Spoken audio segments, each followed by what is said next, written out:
Real estate agents, welcome to the Weekly Closer. I'm your host, Jeff Underwood, along with my co-host, Joey Sampaga, better known as the Mountain Biking Maniac. How about that? That is new. Mountain biking. Beautiful. Yeah, you like that stuff, right? I love mountain biking. I'm not that good at it, but I love it. No, you should show all like the bloopers part, right? Where you crash and fall and go over the bar. You get a lot of views on that one. I would. We've got a great guest in the house with us. That's Tiffany Drejza with RE/MAX Desert Showcase. Hi, How everybody. Are you doing? I'm doing fantastic. Thank you. Awesome. And thank you out to Brenda Quintana with Security Title and Rhonda Gall, right? Awesome team. I've worked with Rhonda for about 19 years now, and Brenda takes care of all of my marketing needs. I'm glad to have them. Awesome. Well, thank you for being here. Thank you for having me. You're going to share some things I think that a lot of agents are striving toward, because you mentioned a percentage, and we'll get into that in a little bit, but you mentioned how much of your business comes from referral, and I think when we get into that, agents are going to be like, wow. So why don't we first start with you letting them know how long you've been in the business and kind of what got you into real estate? Sure. Thank you, Jeff. I am a second-generation realtor here in the Valley. My father, Harry Ryder and Glenda Ryder, had a real estate business. So at the age of 21, I started real estate, and I am here still 30 years later.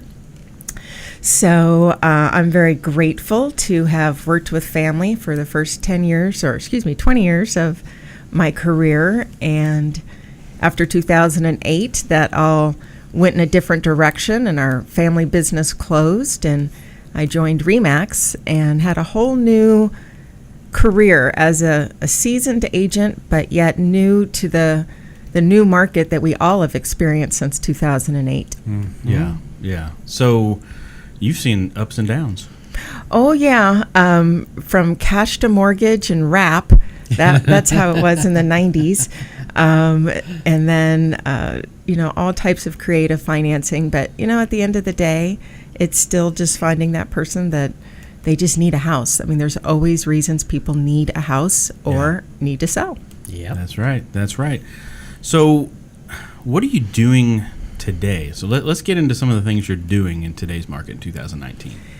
Well, one of the skills that I had as a realtor in the early 2000s and 1990s was calling on new home builders here in the Valley and looking for referral business. Hey, if someone has a home to sell, refer me out. Mm-hmm. And our market changed where that was no longer a viable option in 2005, 6, and 7. And so when I got back into real estate, I decided to apply that same principle to the past customers I've had. And so I now call on them, if you will, just like they are, a referral source. So I stop by, I visit, I have client appreciation parties, I send text messages, send them Facebook Messenger. Really staying connected is my number one thing. That's why she has such a high percentage of referral business, and we haven't even mentioned that percentage yet. Yeah, why don't you go ahead and say? Yeah. Well, 98% of my business is either a current customer, a past customer, a referral from a past customer, and it has been at least 80% or higher for at least the last 5 years, and that's only because I learned how to track it through my broker team at RE/MAX. I honestly am always surprised at the end of the year. I don't really do a fantastic job of, I guess because it's easy. We're tracking where all my business comes from.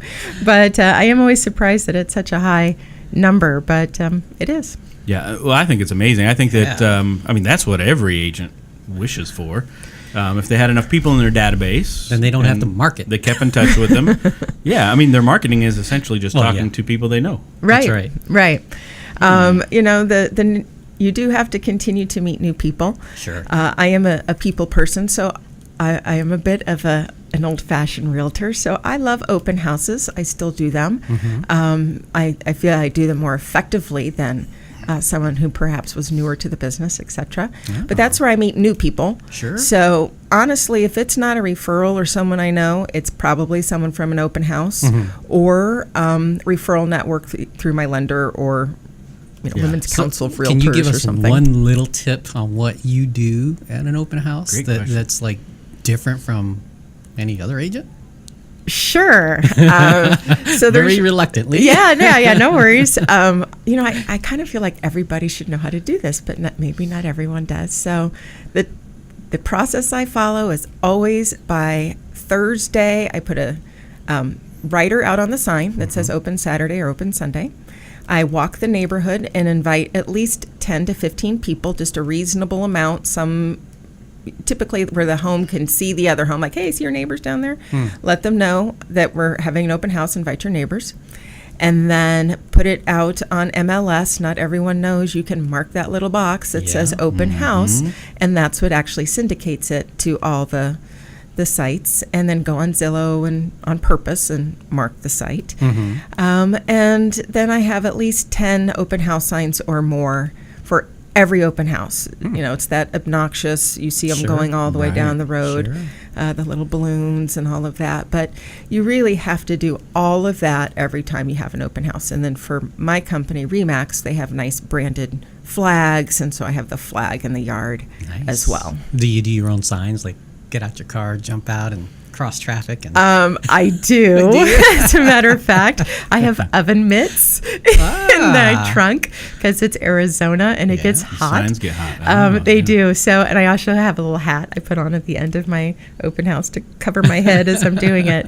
I do kind of groan when I'm doing that, but honestly, I consider it my arm workout because I'm thinking I really need to get stronger. Every time I do an open house, I'm like, I need to get stronger because those signs can get a little heavy. But yes, I do them myself. Yeah. Well, before the show, Jeff, you weren't here, but we were talking, and she's like, I do nothing spectacular, but the thing is, she's doing. She knows what you mentioned on the open house. That's stuff that people should know to do. Right. But most people don't do it. I mean, people hate knocking on doors or. It's always scary. I mean, even after 30 years in the business, it is a natural adrenaline rush. You don't need outside stimulants. Just be a realtor. So yeah, you take that deep breath. But after you get past the first one or two, it's not that hard, and it's really just getting over it, just doing it anyway. Feel the fear, but do it anyway. Yeah. So Yeah. So if people aren't home, do you just leave like a door I do. hanger or something? I just take the flyer, fold it in half, and hand write. Hope to see you this weekend. Oh. Invite. It's a great chance to pick your neighbor. Stick it on the door. Yeah. Nice. I like that. I've heard some people do, they have a specific time, like maybe the first hour is open to Just the neighbors. community. Yeah, right? yeah. So And maybe the first open house. So I try to do a whole coming soon, get a little buzz going. And if you can call it anything other than an open house, that helps too. So if you're in a nicer area that might invite this, or in the summer it's lighter, longer, you could do a happy hour open house, wine and cheese, sneak peek, come. Pick your neighbor party. So there's a different type relocation event. Right. So if you can try to get creative. Now, after the first one, it gets a little stale. But and I don't hold open houses every week, but I do hold them open always the first week a listing comes to the market. Sure. And then if the seller chooses to lower their price, then we can have another open house. Sure. So kind of use that. Incentive. Yes. Yes. Wow, all the secrets came out there. Yes. Yeah. Now you mentioned too that between buyers and sellers that or listings that you're about 50-50. I am. And that's pretty consistent. I guess. I'm always a little surprised. I go to my Home Snap app that anybody can have, and you put in the realtor's name, and it tells you how much business they've done in the last 24 months. It didn't have my new home sales in there, but it is almost exactly 50-50. Wow. 25 sales, 25 listings. I came earlier in my career, I had a team and my production numbers were higher. Sales prices were lower. But I also was a young person without a family and started real estate young, so I didn't get married until I was 32.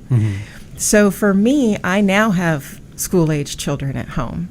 So I love the schedule of a realtor, and I sell 2 homes a month in, month out, year in, year out. That's cool. So I think once the kids are out of the nest, I feel I could do more. But for now, that just seems to work really well in That's my a life. good living. Yeah. Two homes a month. Yeah, it For most works people. out nicely. No, that's great. No, that's 20. Oh, but that's so, just on that. so 24 a year is about my average. You know, again, it's a bit of a pride thing. I used to sell 40 homes a year after year after year. But, you know, I make a nice living for my Absolutely. family and myself, and I'm glad that the consistency is there. Without too much stress, even. Exactly. So There's still some time off. Yes. is it more stressful as a team than as a solo agent? I absolutely love being a solo agent. Really? Absolutely. As a person who wasn't a realtor for 15 years before I got into management, then you own the place, so you got to recruit, hire, fire, and all of those same processes have to go with the team. And if you are lucky enough to get someone that you know has the talent and works out as a team member, but that is the rare exception. You have to usually train 5 to 8 to find one Wow. that will work as hard as you, will listen to what you say, will follow up, will have the hunger, will go out and do it. I might as well just go do it myself. Yeah. So for me, I don't want to have to divert my time to teach someone else.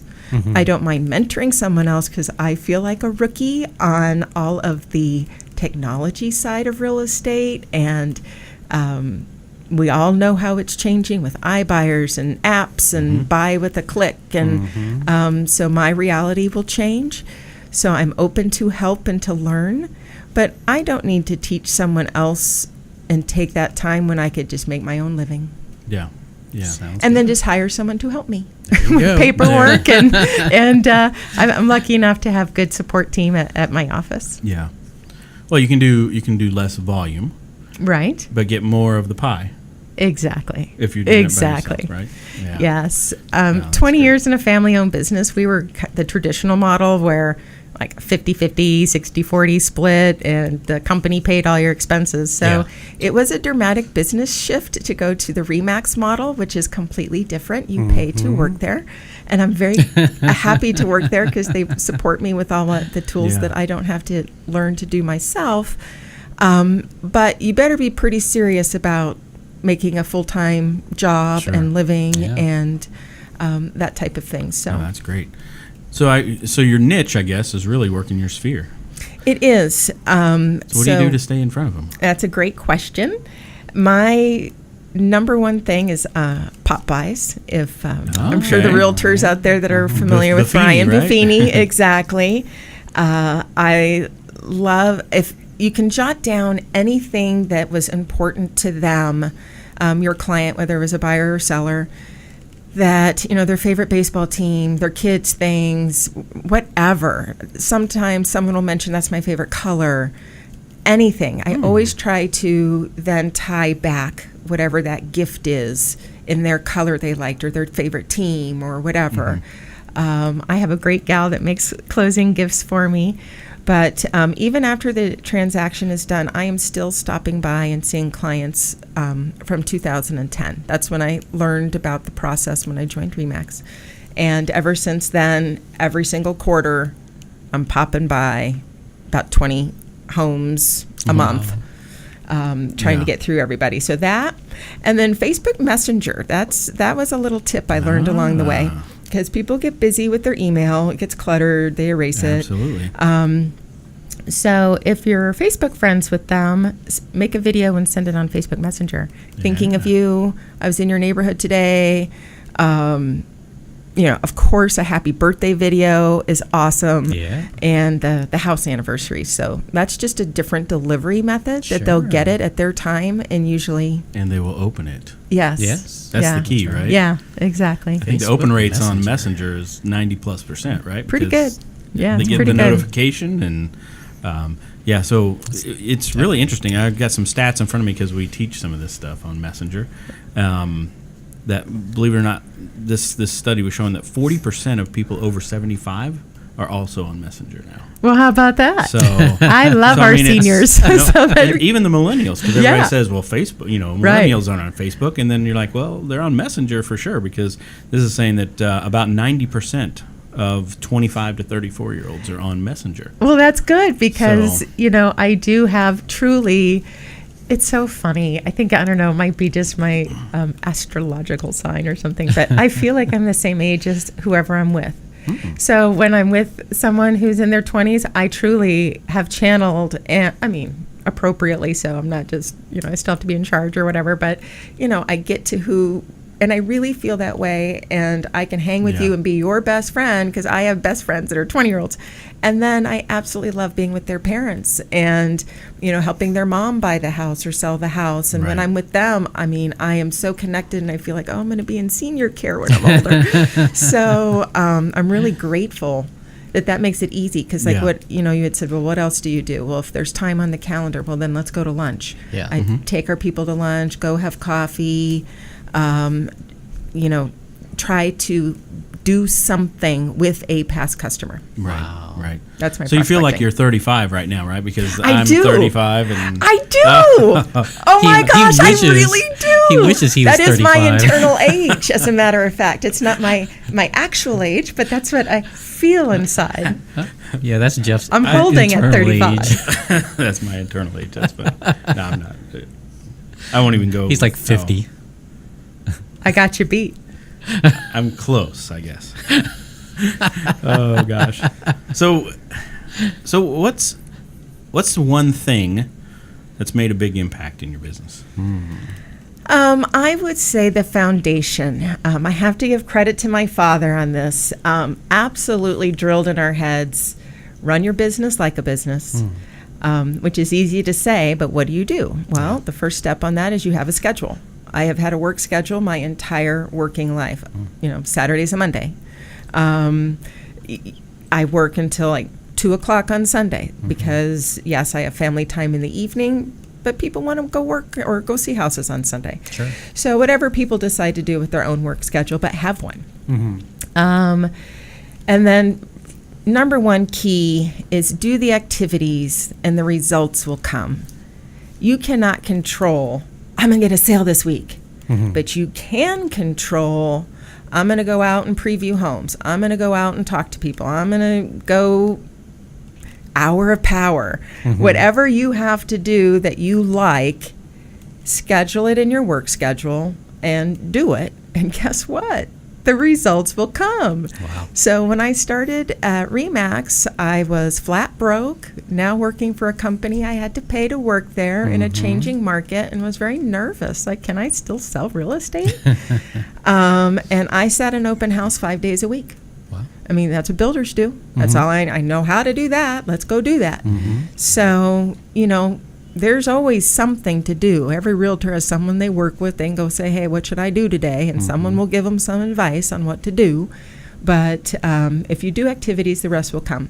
And then the last thing I would say, there's so many opportunities to have residual income and branch out into other things. And if that's what, that's your bag, go for it. But my father always taught me, and I believe it, do one job and do it well. If you have enough time to go spend 10 hours at that job, then go 10 hours deeper in your own job. You'll get more money. You'll get a better return. So, I'm not one to even entertain all the different opportunities that come up to realtors to also sell this and also sell that. Do one job and do it well. Can I ask you about one activity that I'm not super clear on? What is the advantage of previewing homes?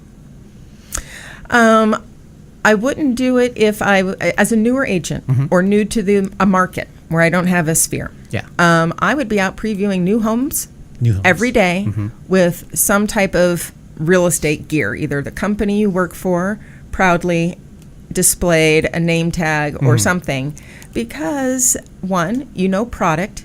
So if you are talking to someone, you can naturally be like, oh my gosh, I just saw that house up in North Peoria.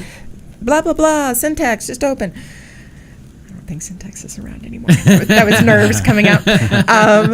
But also, honestly, the general public is out in new homes. They see you with the name tag. They just ask you a question. It happens pretty often.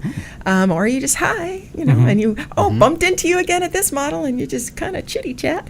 You never know who you might meet. That's a good So you're just idea. putting yourself in front of people and learning about product, which if I don't know anything else, if I know something about a house, I can talk confidently about it.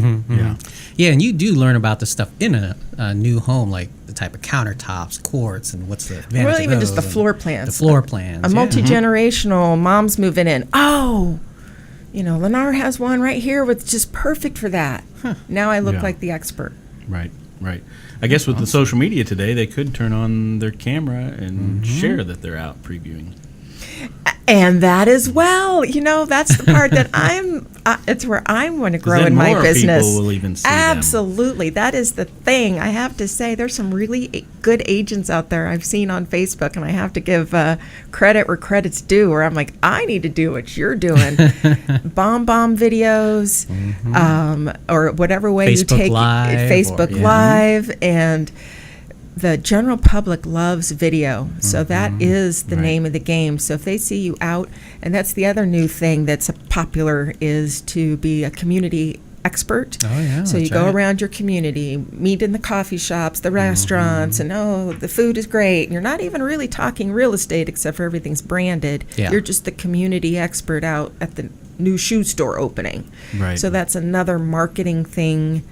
Again, I think if you don't have a lot of business, you're just getting started, or you want to grow your sphere or whatever, grow your business. Absolutely. Wow. Or somebody could set up, new homes in a certain area, right? With Messenger now, using ManyChat, which is free, or $10 if you get the pro version, depending on how many people you have in there. But you can get people in your Messenger through this, and it's like building your email database. And so then you could do a broadcast every week with a showcase of a certain new home. Yeah. And they're getting notified through Messenger. I Anyway, like that idea. Thank you, Jeff. I'm going to make a note of that. there you go. Jeff, this show, this particular episode, is very refreshing to me. And let me tell you why.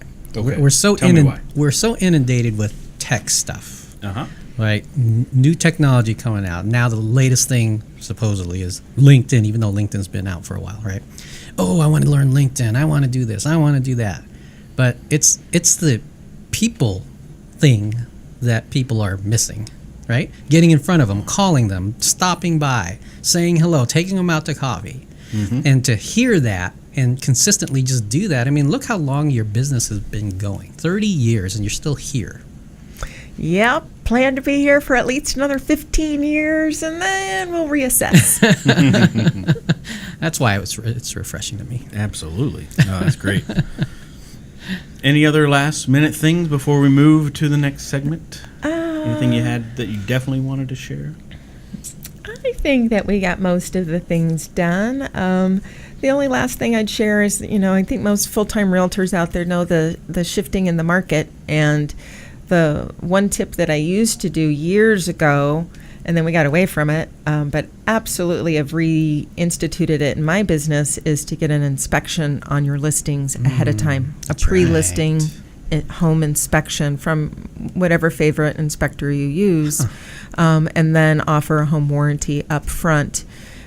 So many transactions since 2017, whenever the contract changed, where homes are now as is. I've had more fallout in the last 24 months than I've ever had from condition, whether it's your seller or your buyer, and having to sell the house more than once, or, et cetera, the big surprise, because nobody wants to fix it. So getting that stuff, really educating your seller now as a listing agent, that's a whole new piece in my listing presentation about getting prepared for the buyer in today's market, and let's take control of the situation. Get the house ready to sell. Yes. So before do you pay for it, or do you tell your seller? I don't pay for it. Okay. No. Okay. No, that's awesome. No, though. this is just one of the things I budget into their bottom line net Sure. of what they're, but this is like the right thing to do to have a solid transaction. So do you find the other side, the buyer side, still getting their home inspection most of the time? Or- Yes, Yeah. you can work with different home inspectors to get just a mechanical inspection, Okay. a reduced, Got it. just the bare bones, but to make sure your major systems don't have any surprises that you could take care of ahead of time as a seller on your Yeah. own schedule and pick your own vendors type of thing. That's a good Got point. it. No, that's a great point. That's a great point. All right, you ready? Oh, if any of the agents that are watching or listening, if they wanted to reach out to you, how could they do that? Oh, well, you're welcome to. I'm just an easy girl, so probably texting me would be best. 602-920-2653. That number again, 602-920-2653. They're funny. And wait, there's more. Texting seems to be, I mean, even now with new leads coming, I think a lot of people want to start the conversation via text. Yes, it really More so is. than just a call. Yeah. Calls, if it's a number you don't recognize, you don't want to pick it up. And there's so many spam calls, that type of thing. Uh-huh. And then as a person who has celebrated a couple of birthdays, I now have to wear readers. So my reality is I can't see it quite as well on the phone with the email, and the text is so much just quicker and easier Yeah. than, looking for the email. Yeah. So, All right. Awesome. All right, let's get in the ring. You ready? okay. Here we go. All right. What's the best advice that anyone's ever given you? Run your business like a business. That's good. All righty. How about a book recommendation? The Bible. The The Bible. Bible. What can I say? It gives you a little strength and inspiration every day. Spiritual There you strength. go. There you go. All right. One more question. How have you One drawn more from the question mask? from the mask. Beautiful. Just saw Avengers last night. I like the mask. Okay. Who was your favorite singer or band in high school? This is going to Okay. date you. So 1986 is when I graduated. Shout out to the Sunny Slopers out there. Nice. And I was, quote, mod, but really a mod wannabe because I was a nerd and not really all that hip. Can I guess? But yeah, I guess. Let's see. Who was mod back then? Was Culture Club considered mod? Oh, Culture Club was somewhat considered that, but no. No? Devo? Or, The Smiths. So the Smiths was a band that would be, played on the alternative rock station. Yeah, so I like the Smiths in high school. Yeah. All right. I don't think I've ever heard I don't of know them. if you could see the blush. Oh, the Smiths are like Depeche Mode, The Oh, Cure, got it. Yeah. that Okay. kind of thing. Okay. New Order. New Order. Okay. Yeah. Okay. All right. I figured it was going to be a country song. No, I'm just teasing. No country. Not in the 80s. That happened in the 90s. Thank you so much for being in here. Yeah. Well, thank you so much for having Such me. a fun show. Well, Yeah, I I appreciate enjoyed it. you Really was. gentlemen being Yes. gentle with me. Absolutely. Hey, agents, until next time, always remember, too, Fidelity National Home Warranty sponsors the show. Yes. We they will see you do. later. Take care. Thanks, guys. Good stuff, Tiffany. Good stuff.